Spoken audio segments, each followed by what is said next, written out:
అమ్మీ ఇంకేమైనా కూరగాయలు తేవాలా? జల్దీ చెప్పే, వర్షం మొదలైంది. ఓకే. మార్కెట్ పోమంటే పోను, ఇక్కడ జారి పడతానేమో అని భయం అవుతుంది. మీ ఇంట్లో దొంగలు పడ్డారంటగా, ఏం దొంగిల్చారు? దొంగలు పడతారని సీసీ కెమెరా పెట్టా, దొంగలు సీసీ కెమెరానే ఎత్తుకెళ్లారు.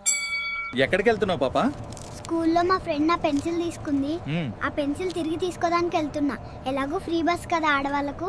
బేబీ, నువ్వు నన్ను ఈ పండుగకి షాపింగ్ కి తీసుకెళ్ళకపోతే నేను నీతో బ్రేకప్ చేసుకుంటాను. నాకు జీతం రాగానే తీసుకెళ్తాను, దయచేసి దీనికి బ్రేకప్ వద్దు. ఎక్కడికి వెళ్ళాలి బాబా? నువ్వెవడురా నన్ను అడగడానికి? మా మమ్మీ డాడీ కూడా అడిగారు ఎక్కడికి వెళ్తున్నావని. మీరు ఎక్కడికి వెళ్ళాలని చెప్పకపోతే ఎలా తీసుకెళ్ళి బాబా? ఏమిందిరా, ఎగ్జామ్ ఎందుకు రాయడం లేదు? నా ఫ్రెండ్ గాని నమ్ముకొని వస్తే వాడు వేరే రూమ్ లో పడు, నాకేం ఎవరు చూపిస్తారో. ఎగ్జామ్ ఏం రాయాలేమో. బాబు, ఇంత చిన్న వయసులో ఎందుకు పని చేస్తున్నావు? నేను పని చేయకపోతే డబ్బులు ఎవరిస్తారు? డబ్బులు చెట్లకి కస్తారయ్యా, లేదా నువ్వు ఇస్తావా? హే స్వీటీ, త్వరగా పానీపూరి స్టాల్ దగ్గరకు వచ్చేయ్, పానీపూరి తిందాం. నేను బిల్లు కడతాను. అమ్మ ఇప్పుడే పాకెట్ మనీ ఇచ్చింది. ఎక్కడికి పోవాలి? నీకెందుకురా, నేను ఎటుపోతే?